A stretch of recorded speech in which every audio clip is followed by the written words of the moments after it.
Let us now see the parts of a travelling microscope and its operation and least count of the travelling microscope. First, let us see what are the parts. You can see that you have an objective and an eyepiece for viewing the readings. You can rotate this by loosening the screw given here or the knob given here and set it either in the vertical position or in the horizontal position.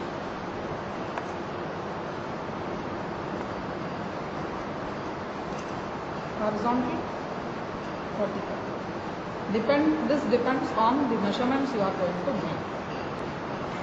We also have a rack and pinion type of arrangement for adjusting the focus of the microscope.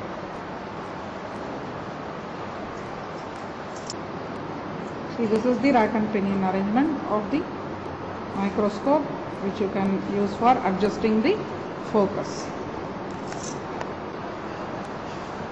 We also have two scales in the microscope, that is the horizontal scale and the vertical scale. So in the horizontal scale, you can see that you have a main screw or a locking screw,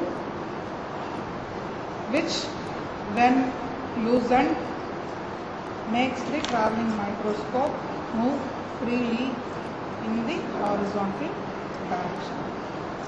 When this screw is tightened, this fine adjustment which you see here will work. You can see as I rotate this, you can see that this is moving. You can see this is actually moving in very small fine steps.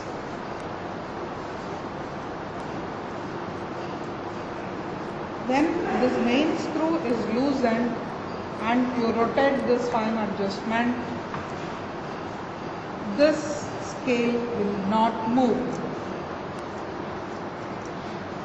You may face situations where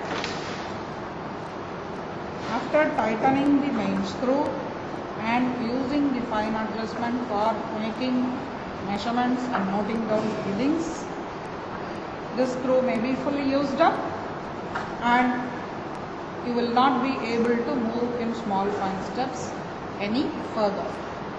At this stage, what you should do is loosen the main screw, unwind the lock fine adjustment to its full usage.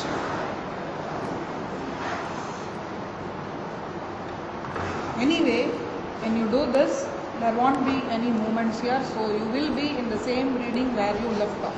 So you need not worry that when you actually keep rotating this fine adjustment, this may move. So once you have done this, lock the locking screw and start reusing the fine adjustment from the place you have left off. I will repeat this part because this is a common problem encountered by everybody, and even after mentioning, students face this trouble.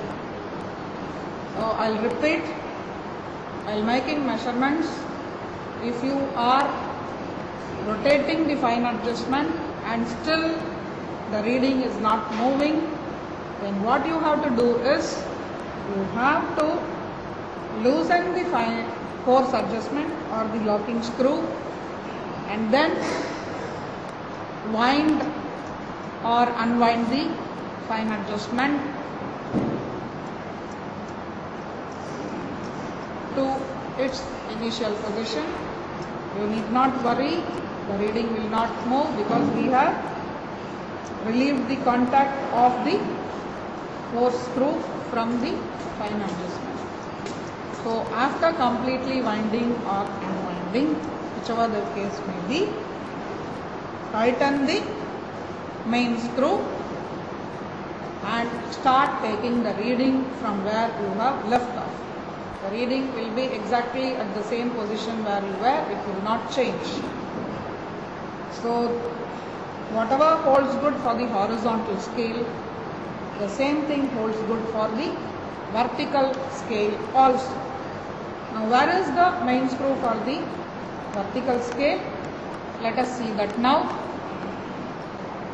This is the main screw of the vertical scale, and when you are using this, generally the position of the microscope will be in the horizontal position. So this is the position when you use the vertical scale. So now this is the main screw. You can see when I loosen this, there is free movement of the scale. Once I tighten this, it will not move freely. Only this fine adjustment should be used. So this will move the reading in small fine steps. Again, as I told for the horizontal scale, if this is completely used up, loosen the main screw, hold the scale with one hand so that it does not fall, and then wind or unwind the fine screw.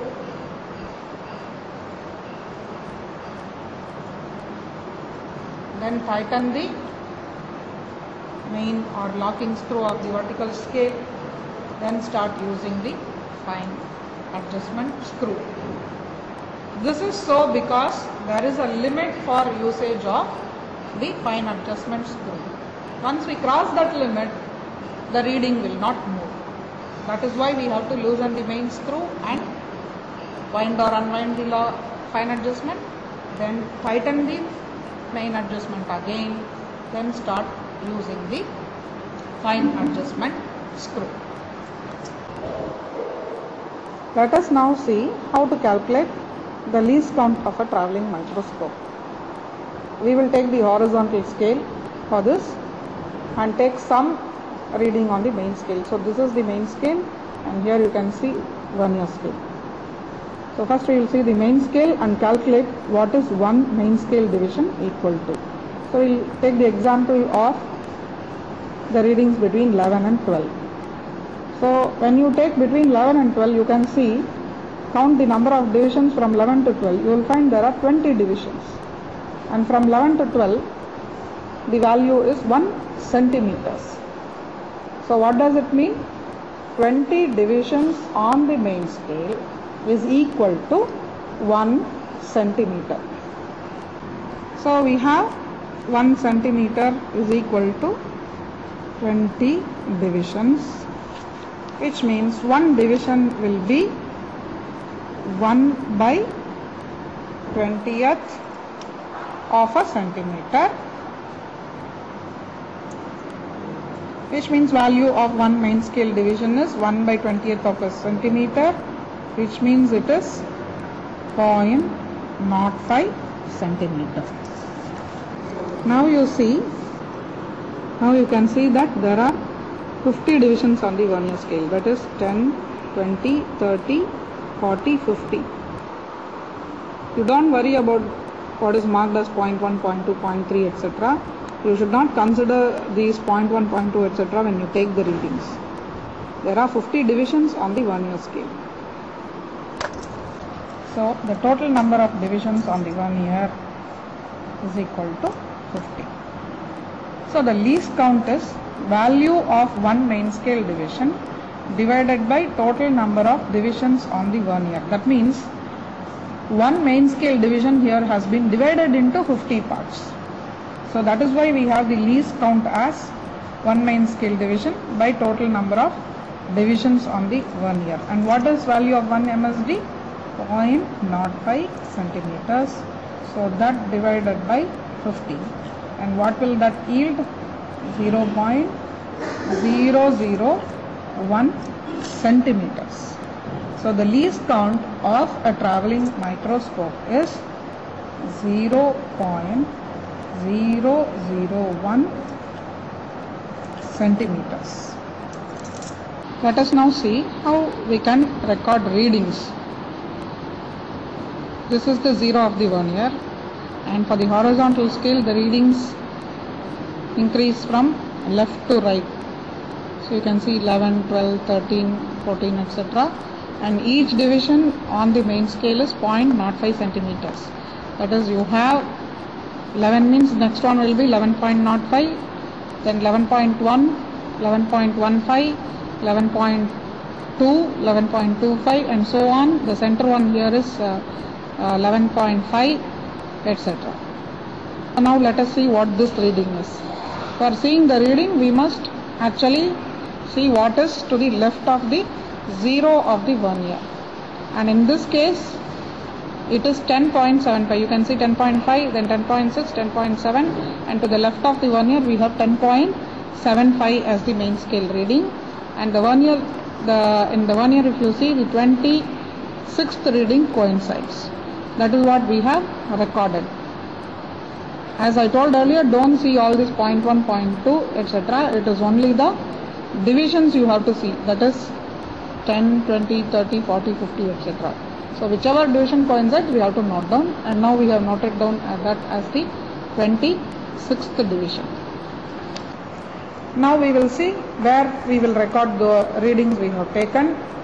Usually for recording any traveling microscope readings, you will have a tabulation in the format shown here. On top of the tabulation, you should always write least count, that is LC equal to 0.001 centimeters. You will have a serial number in which, depending on the experiment, it may be the order of the fringe, or it may also be the load what you are going to add, as in the case of Young's modulus experiment. In the next column, you will have main scale reading, which you are going to record in centimeters. So when we convert later on, it will be into 10 power minus 2 meters. Then a column for vernier scale coincidence, which will be in divisions, and then the total reading which we will have to compute, and that will be main scale reading plus vernier scale coincidence into least count, which will be in centimeters, and on conversion to meters you will get into 10 power minus 2 meters. In our case, I have shown you a sample reading in which main scale reading was 10.75 and vernier scale coincidence was 26. So what will be the total reading now? Let us see how to do that. Obviously the reading is 10.776. And how did we get that? We will see now.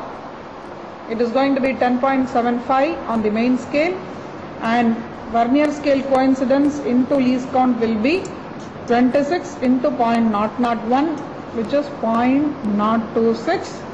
So when you add both, you get 10.776. That is the total reading. In this fashion, we can record how many ever readings you want, adopting the procedure of rotating only the fine adjustment as I specified earlier. Similarly, we can see vertical scale readings also can be recorded, but the readings here, you must remember, increase upwards. You can see 50 divisions on the vernier on the left side. On the right side you have the main scale increasing upwards in a similar fashion, again increasing in steps of 0.05 centimeters.